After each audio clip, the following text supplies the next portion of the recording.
You are not the only one. I will always be with you. 김종현의 내가 목사다. 안녕하십니까. 내가 목사다. 김종현 목사입니다. 태풍이 올라온다고 합니다. 여러분이 있는 곳도 비가 많이 오나요? 오늘 하루 종일 비가 왔다 갔다 정신없습니다. 우산 안 갖고 가는 날 꼭 비가 오고 요즘에 그러네요. 여러분 작은 우산이라도 챙겨가시면 정말 좋을 것 같습니다. 요 근래에 제 방송을 새로 듣고 있다는 사람을 한 명 만났어요. 신앙 생활을 오래 한 것 같은데 새로운 교회를 만나서 열심히 신앙생활을 하고 있는 친구가 제 방송을 듣고 있다고 오늘 제가 이야기를 들었습니다. 어제네요. 어제 이야기를 들어서요. 열심히 들으시라고 제가 그렇게 말을 했습니다. 오늘 나온 뉴스 가운데 하나가 그게 있었어요. 북한이 우리 쪽에 로켓포를 쏘고 우리는 거기에 대응하는 또 대포를 또 36발이나 쐈다고 이런 여러 가지 얘기를 합니다. 자, 제가 며칠 전에 아버지의 깃발이라고 하는 영화를 봤어요. 다 보지 않았고요. 어느 정도만 봤는데 그러면서 제가 뭘 느꼈냐면 여러분 전쟁 쉽게 얘기하죠. 전쟁이 나버렸으면 좋겠다. 거기에서 말입니다. 정말 전쟁을 하자고 하고 그것을 시작하고 하는 사람들은요. 전혀 다 털끝 하나 다치지 않아요. 그런데 그냥 총을 쏘고 대포를 쏘고 죽어가야 하는 그 살들은 우리 아까운 청춘들과 우리의 피라는 거죠. 내 새끼들이라는 거예요. 어찌 전쟁이라고 하는 단어를 그렇게 쉽게 이야기할 수가 있습니까? 혹시라도 아버지의 깃발이라고 하는 그 영화를 보게 된다면 여러분 전쟁의 참상 정말 끔찍한 이야기죠. 사람이 죽는 겁니다. 내 아이가 죽는 거고요. 우리가 사이코패스처럼 다른 사람이 죽었으니까 상관없어. 내 살 아니야. 내 새끼 아니야. 라고 생각할 수 있을지 모르겠지만 그런 이야기를 하는 것 자체가 정말 끔찍한 이야기예요. 얼마나 세상이 개인화되어 가고 얼마나 세상이 메말라가면 내 살이 아니기 때문에 괜찮다고 이야기합니까? 전쟁이 일어나서 어느 정도 사람이 죽어가야 된다고 이야기하겠습니까?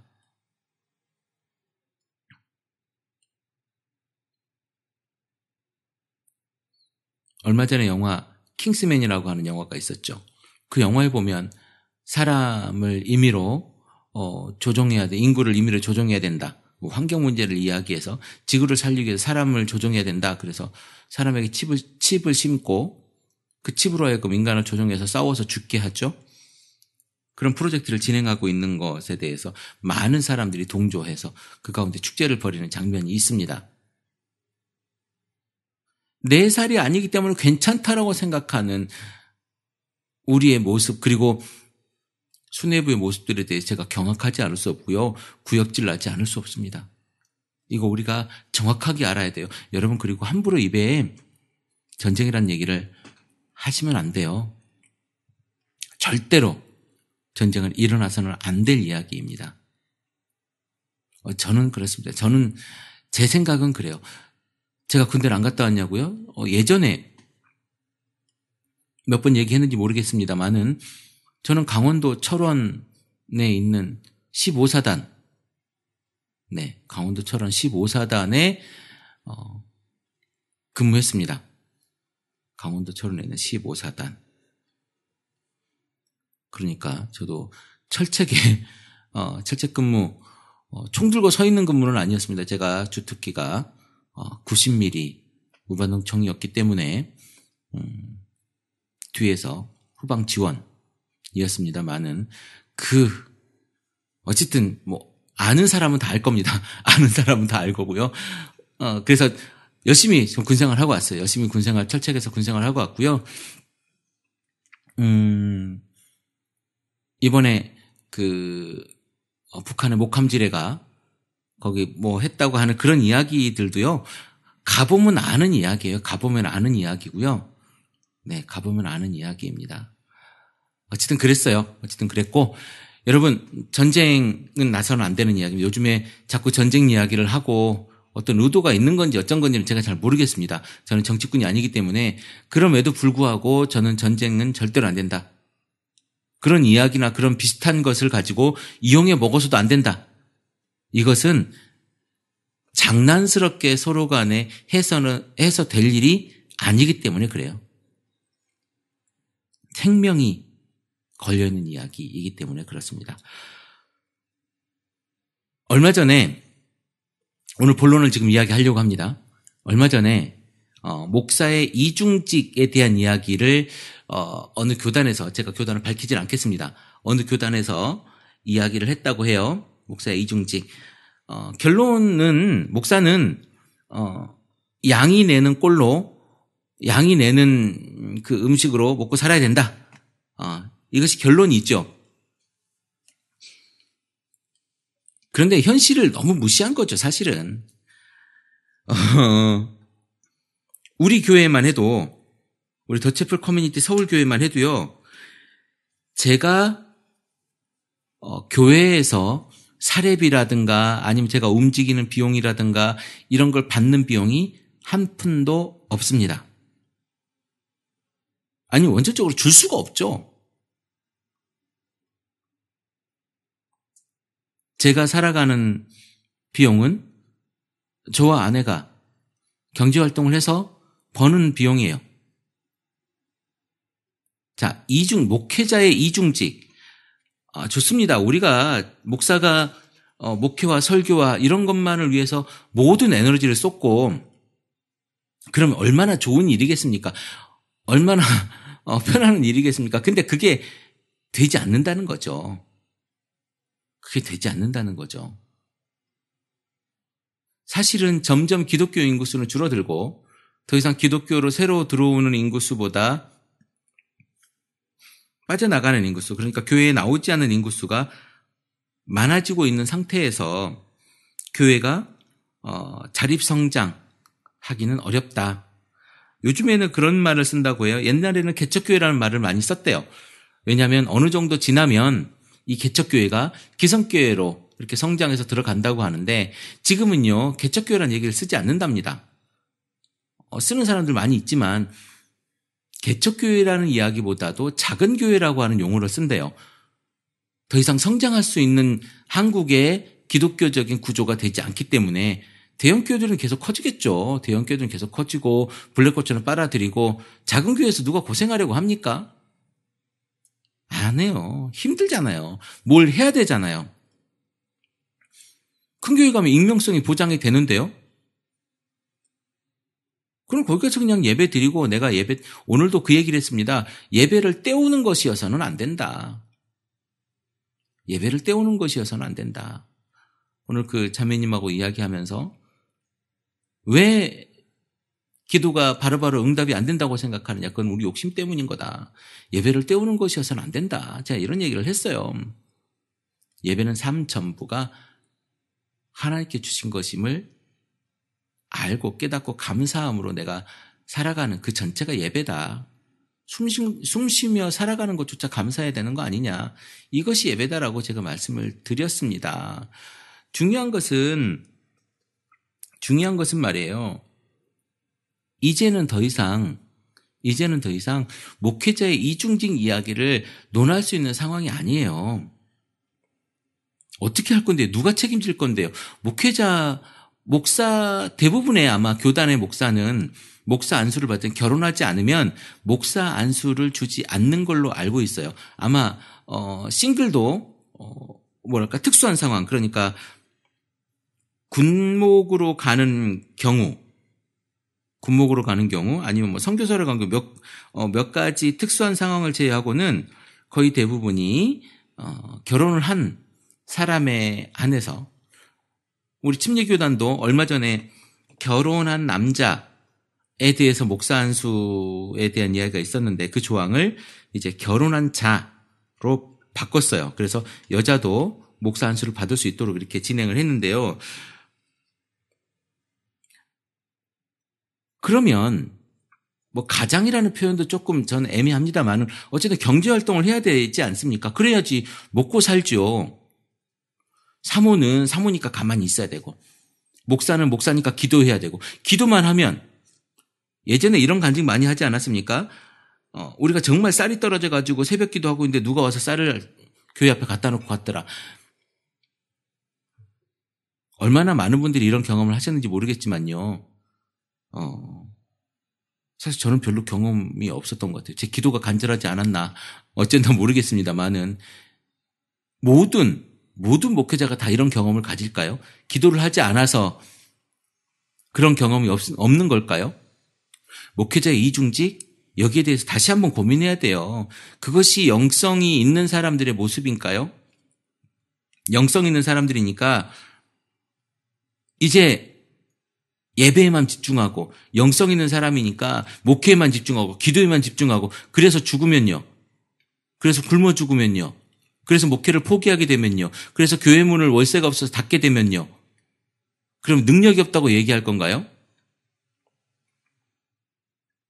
그러면 그 목사는 능력 없는 목사인가요? 지금 능력이 있고 없고의 문제는 아니지 않습니까? 그 능력의 문제가 아니죠. 잘 생각해 보십시오. 목사의 이중직 할 수 있다면 해야 되지 않겠습니까? 돈을 많이 벌어서 돈을 가지고 뭘 하자는 얘기가 아니에요. 목사도 먹고 살아야 되잖아요. 먹고 살아야 되잖아요. 그것을 교회에서 해결해 줄 수 있다면 감사한 일이죠. 감사한 일이죠.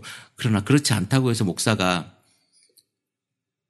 우리 목사님 정말 기도 너무 열심히 하셔. 근데 우리는 목회자의 삶에 대한 고민을 가지지 않아요. 목사는 원래 그런 거야. 세상에 목사는 원래 그런 게 어디 있습니까? 목사는 맛있는 게 먹고 싶지 않답니까? 목사는 자기 가족에게 좋은 걸 사주고 싶지 않답니까? 우리 다 똑같은 사람이에요. 여러분도 그렇고 저도 그렇고. 여러분이 맛있는 게 먹고 싶으면 목사도 맛있는 거 먹고 싶은 거예요. 돈에 대해서 목사는 청빈해야 된다. 청빈해야죠. 깨끗해야죠. 그러나 돈을 벌지 말고 작은 교회임에도 불구하고 하나님께서 떨어뜨리는 돈만 받고 살아라. 웃기잖아요. 지금 가능합니까? 그것 때문에 문 닫는 교회가, 그것 때문에 아내와 이혼하려고 그런 이야기들을 나누고 있는 교회가 얼마나 많은 줄 아십니까? 그래서 실제로 어떤 목사님들은 밤에 대리운전도 하시고 택시운전도 하시고 실제로 제가 경험한 이야기예요. 목회를 그만둔 경우도 숱하게 많으십니다.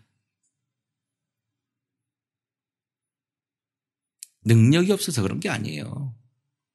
상황이 안 되고 있는 거거든요. 인정하자고요. 목사도 필요하면 경제활동 할 수 있어야 돼요. 아니 하도록 해야죠. 재능이 있고 능력이 있는데 그걸 못하게 할 거면 교회에서 목사 한 사람의 경제활동 정도를 못하게 할 거면 생활을 기본은 책임져 줘야죠. 밥 먹고 살 수 있도록은 해야죠. 교회 안에서 그건 고민을 해야 될 부분인 것 같아요. 교단에서 목사의 경제활동은 안 된다 이렇게 못 박을 것은 아닌 것 같고요. 아니 교회 사정에 맞춰서 이렇게 해야죠. 저는 그렇게 생각해요. 저는 그렇게 생각하고 그렇다고 목사가 돈 버니까 우리 헌금하지 말자 이거는 또 아닌 얘기인 것 같고요. 헌금 많이 하십시오. 헌금 많이 해야 교회가 여러분 생각해 보십시오. 무언가 일을 하기 위해서요. 뭘 하기 위해서는 헌금해야 돼요. 헌금 안 하고 어떻게 합니까? 그럼 뭘로 여러분 교회에서 식사를 하실 겁니까? 공동체에 재정이 여유롭고 재정이 넉넉하지 않으면요. 아무것도 못해요. 그리고 소위 말하는 하나님의 일이라고 하는 그런 여러 가지 사업들 헌금 없이 어떻게 할 겁니까? 선교? 선교는 말로 합니까? 다 헌금으로 하는 거예요. 다 교회 재정이 필요한 겁니다. 그래서 헌금이 필요한 거예요. 여러분의 마음, 그 중심은 하나님께 다 드려지는 거지만 물질적인 그 돈은 하나님의 사역을 위해서 건강하게 사용되어지면 되는 거예요. 여러분, 정말 냉정하고 정말 건강하게 생각하셔야 돼요. 감정적으로 생각해서 목사를 가둬놓으려고 하지 마십시오. 비난하지 마십시오. 격려해 주세요. 격려해 주시고 여러분이 한 번 더 돌아보십시오. 여러분에게 영적인 꼴을 주는 사람이래잖아요.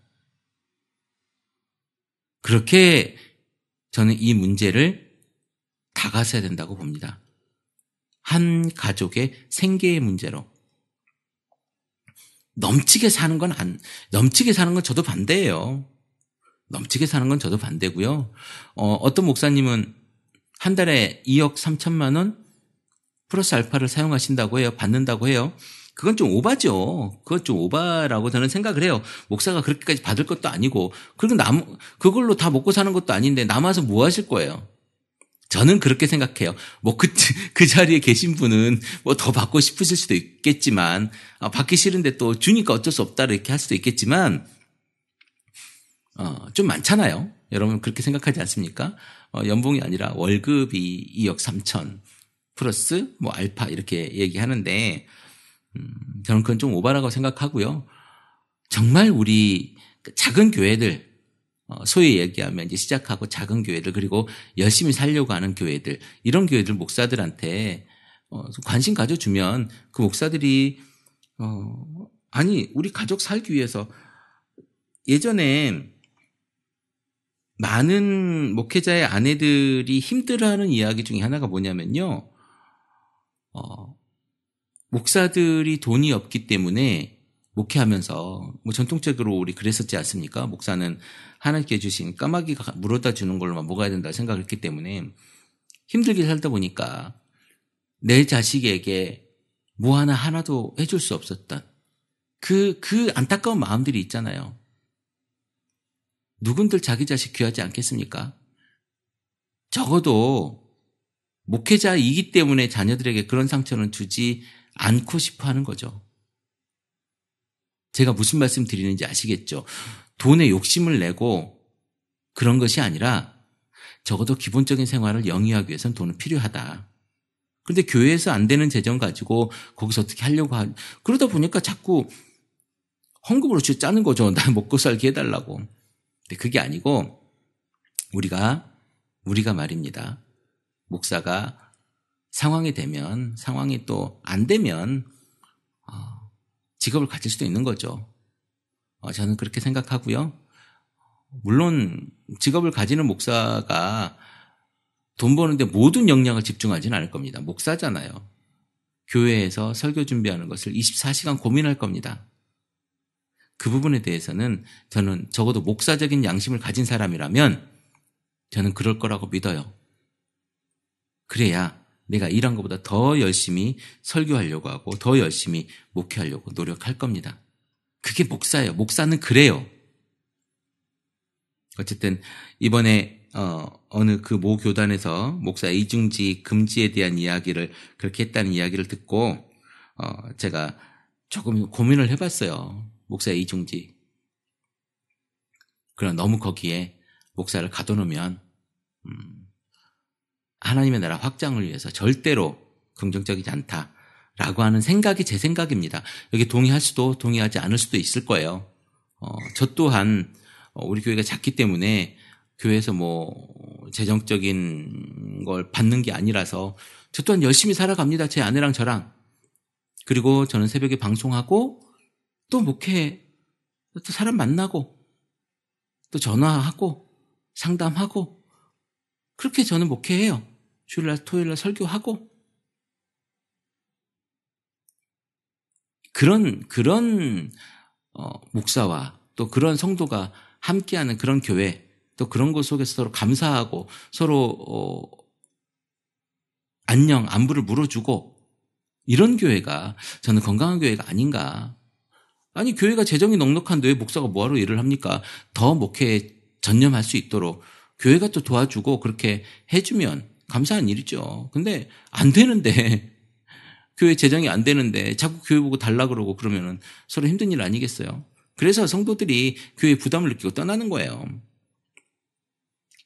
어찌되었든 여러분들의 생각과 여러분들의 교회의 모습은 조금 어떤 것이 건강한 것인지에 대한 고민을 하면 좋겠습니다. 그리고 목사의 이중직에 대한 그런 이야기를 하면 시대에 뒤떨어진 이야기 하지 말고 정말 목사님의 삶에 대한 우리들의 고민을 한번 나눠보자. 목사님 삶에 대해서 얼마나 여러분들이 고민했는가? 내 주변에 대해서 이렇게 이야기할 수 있는 여러분들의 목소리가 되었으면 좋겠습니다. 비가 자꾸 와요. 오락가락합니다. 이제 비가 또 태풍이 올라온다고 하는데요. 비 피해 조심하시고 오늘도 행복한 날 되기를 제가 기도해 봅니다. 크리스찬 TV 내가 목사다 김종현 목사입니다. 크리스찬 TV